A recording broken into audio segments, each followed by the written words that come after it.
마태복음 21장 1절에서 11절까지 말씀 신약 34쪽에 있습니다. 마태복음 21장 1절에서 11절까지 말씀입니다. 페이지 34쪽 같이 합독합니다. 시작. 그들이 예루살렘에 가까이 가서 감nen산 백박에 이르렀을 때에 예수께서 두 제자를 보내시며 이르시되 너희는 맞은편 마을로 가라. 그리하면 곧 매인 나귀와 나귀 새끼가 함께 있는 것을 보리니 풀어 내게로 끌고 오라. 만일 누가 무슨 말을 하거든 주가 쓰시겠다 하라. 그리하면 즉시 보내리라 하시니 이는 선지자를 통하여 하신 말씀을 이루려 하심이라. 일렀으되 시온 딸에게 이르기를 내 왕이 내게 임하나니 그는 겸손하여 나귀 곧 몽에 매는 짐승의 새끼를 쳤도다 하라 하였느니라.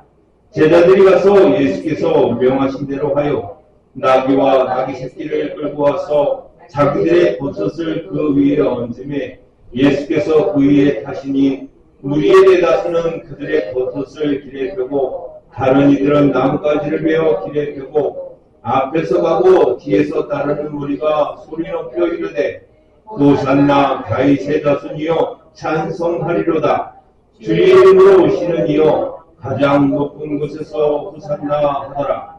예수께서 예루살렘에 들어가시니 온 성이 소동하여 이르되 이는 누구냐 하거늘 무리가 이르되 갈릴리 나사렛에서 나온 선지자 예수라 하니라.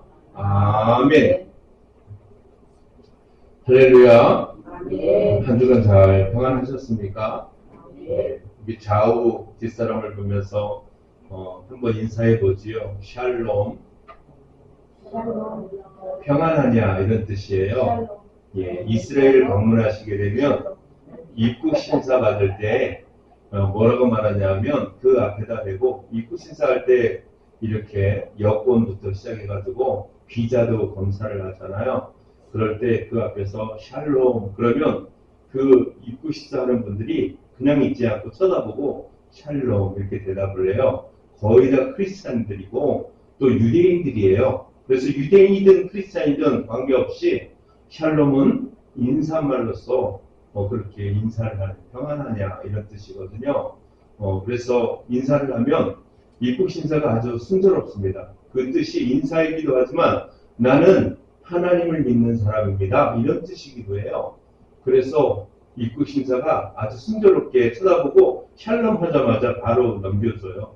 한번 훑어보고 그래서 쉽게 갈 수 있는 이스라엘의 그러한 검색대는요 세계에서 가장 보안이 철저하다고 그러죠. 보안이 아주 까다롭습니다. 근데 샬롬이라고 하는 이 두 글자 때문에 그 보안을 다 순조롭게 갈 수 있다는 사실을 잘 기억해 두시기 바랍니다. 이스라엘에 가게 된다면 말이지요. 오늘 마태복음 이제 21장 1절부터 11절 말씀을 제가 이렇게 본문으로 택했어요. 여러분에게 나눠준 고난주간 묵상집 제가 만들었는데 이걸 살라고 했더니 다 품절이 됐더라고요. 뭐 좋은 일이기도 합니다. 왜냐하면 전에는 품절이 안 됐거든요. 근데 이 묵상집이 하나도 없더라고요. 그래서 제가 어젯밤에 만든 건데 거기에는 이제 마태복음이 아닌 마가복음 11장 8절 10절 말씀이 이렇게 기록되어 있어요. 같은 말씀입니다. 왜 이렇게 차이가 나냐? 사복음서 중에서 이렇게 어느 쪽을 선택하느냐는요 사실 중요한 문제는 아니죠. 여기 이 본문은요 아마 교수님이 신학 교수님이 선택했던 그런 메시지이기도 한데 이 메시지를 아마 마가복음 우선설이라고 해서 이 사복음서 중에 가장 누가 먼저 기록을 했겠느냐 이렇게 주장하는 거에 따라서 마가복음을 첫 번째로 드는 분도 있고 마태복음 순서에 의해서 마태복음 그냥 된 게 아니라 마태복음이다. 무슨 소리냐? 누가복음이다. 이렇게 주장해서 누가복음 우선설, 마가복음 우선설, 마태복음 우선설 이렇게 나누어져요. 신학적으로 그런 얘기가 있다는 거예요. 그렇지만 그것은 신학적인 문제이고 하나님이 어느 쪽을 우선으로 했는지는 그건 하나님만이 아시겠지요. 인간의 뇌로 알 수 있는 부분은 아니고 어쨌든 오늘은 마태복음 21장 1절부터 11절 말씀을 통해서 예수님의 예루살렘 입성의 날이라고 하는 말씀을 통해서 말씀을 증거하려고 합니다. 자, 예수님은 왜 예루살렘에 들어오는 걸까요? 그 예루살렘에 들어오는 그 예수님의 마음을 한번 읽어본다면 예수님은요, 그 마음 깊은 곳에 어떤 마음을 가지고 있냐면 고난이라고 하는, 그리고 그 고난을 이제 스타트점으로 하는 것이 예루살렘에 들어오면서부터 시작되거든요. 그동안은 예루살렘을 많이 방문하셨어요. 유년기 시절에 예루살렘에 왔다가 부모님을 잃어버리고 부모님이 뭐 한 이틀 가다가 없다는 걸 알고 되돌아와서 이렇게 찾았는데 어디서 찾았냐면 회당에서 유대인들과 말씀을 주고받을 때 찾았거든요. 내가 아버지 집에 있을 줄 몰랐습니까? 이렇게 부모님에게 말했던 유년 시절의 예수님. 그리고 난 이후에 시간이 흐르고 나서 이제 30살이 되었을 때, 30살이 되었을 때 이 예루살렘에 들어왔다는 거예요. 유년 시절 잠깐만 비춰지고 있고 그 다음에 30살이 된 예수님께서 예루살렘에 막 들어오는 그런 시점은 바로 대속사역, 화목제물 되기 위한, 성경을 이루기 위한 말씀이라는 거예요. 그래서 1절부터 4절의 말씀은 언약의 약속을 이루기 위해서 예루살렘에 들어오셨다, 이렇게 보는 거죠. 이 언약적 약속은요 중요합니다.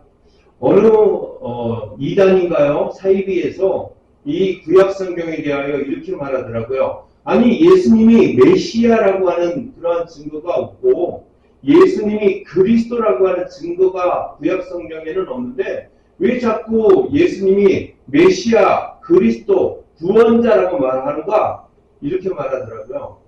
그래서 제가 속으로, 저희가 뭐 신학을 했으니까 신학을 하면서 무슨 생각을 했냐면 정말 무식하다, 이런 생각을 했어요. 무지하다.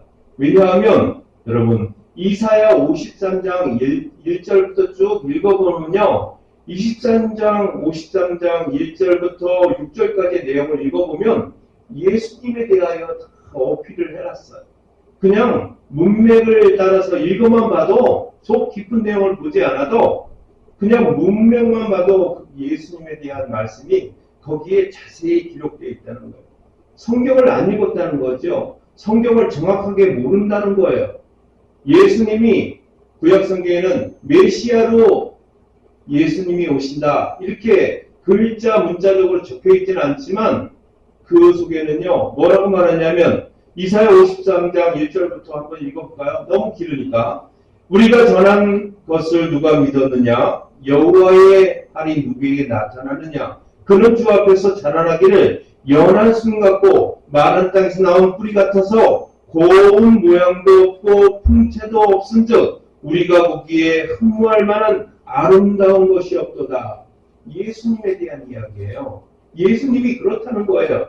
그리고 뭐라고 말하냐면 53장 3절 말씀은 그는 멸시를 받아 사람들에게 버림받았으며 강고를 많이 겪었으며 질고를 아는 자라. 마치 사람들이 그에게 얼굴을 가린 것 같이 멸시를 당하였고 우리도 그를 귀히 여기지 아니하였도다. 그리고는 53장 4절부터는요 이제 고난의 시작을 알려줍니다. 그는 실로 우리의 질고를 지고 우리의 슬픔을 당하였거늘 우리는 생각하기를 그는 징벌을 받아 하나님께 맞으며 고난을 당한다 하였노라. 그렇지만 이사야 선지자는요 그 말씀을 5절에다가 다시 한번 언급하면서 그의 찔림은 우리의 허물이요 그가 상함은 우리의 죄악 때문이라. 그가 징계를 받음으로 우리는 평안을 누리고 그가 채찍에 맞음으로 우리는 나음을 받았도다, 이렇게 말합니다. 여러분, 예수님은요 그리스도로 들어오시는 이 모습을 예수님 구약 성경을 다 아셨기 때문에 이 말씀을 통해서 신약에 들어와서 제자들에게 12명의 제자들을 선택하시고 그들을 3년 동안 데리고 다니면서 그들에게 몸소 다 보여주시면서 어떤 말씀드리냐면 내가 십자가에 죽을 것이다. 그리고 죽고 3일 만에 부활할 거라는 이야기를 누누이 이 제자들에게 말씀을 했다는 거예요. 구약 성경에 나타난 말씀뿐만 아니라 당신이 어떠한 일을 당할 것인지, 그리고 죽은 다음에 3일 만에 부활해 주러 오실 거라는 것까지도 다 알려줬다는 거예요. 이 일을 위해서 오늘 종료주의를 맞이하면서 주님이 예루살렘에 입성하시는 거죠. 감람산 벳바게라고 하는 곳에 이제 이르러서 두 제자에게 예수님 12명 중에 2명에게 말씀하시는 거죠. 너희는 맞은편 마을로 가라. 그리하면 곧 너희 나귀와 나귀 새끼가 함께 있을 것을 보리니 풀어서 내게로 데려오라. 누가 묻거든 주가 쓰시겠다라 하면 줄 거라는 거예요. 여러분, 예수님은요, 이 5절의 말씀을 한번 보십시오. 5절에 뭐라고 나오냐면, 시온 딸에게 이르기를 내 왕이 내게 임하나니 그는 겸손하여 나귀 곧 몽에 매는 짐승의 새끼를 잡도다 하더라. 이렇게 말하고 있어요. 예수님은요, 이 4절에는 선지자를 통해서 하신 말씀을 이루려 하심이라. 이사야 말씀을 이루려고 하는 거예요. 선지자 이사야의 말을 이루려고 한다. 이렇게 말하면서 예수님은 5절의 말씀을 통해서 당신이 두 번째 교훈으로 우리에게 낮은 모양으로 임하시는 예수님이라는 거예요. 여러분, 인간이요, 무엇인가를 나타내려고 하면 이거 의시되는 게 있어요. 위풍을 좀 올리려고 그러고, 그리고 우리 한국 사람들이 가장 독특한 특징 중에 하나 무엇인지 아십니까? 바로 과시욕이라고 하는 거예요. 이 과시욕은요, 한국 사람들이 너무나 많이 가지고 있어요.